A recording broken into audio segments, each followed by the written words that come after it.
Alright, meron tayo ditong click na pasyente, malakas mag-ubos ng coolant.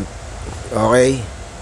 Dun sa mga mahilig maglagay ng accessories tulad ng cover dun sa radiator, konting ingat lang po at baka matulad kayo sa nangyari sa click na ito.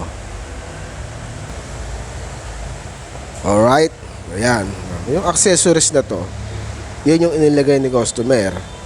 Ngayon, ang nangyari, nagkakaubusan ng coolant dito, pati sa radiator, nauubos ang coolant. Ayan o.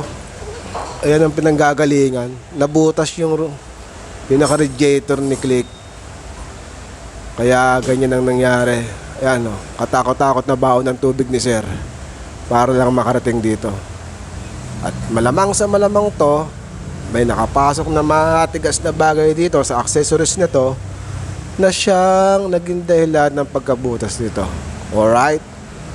Kaya maging maingat po tayo sa pag-install ng mga accessories. Alright? Rock and roll!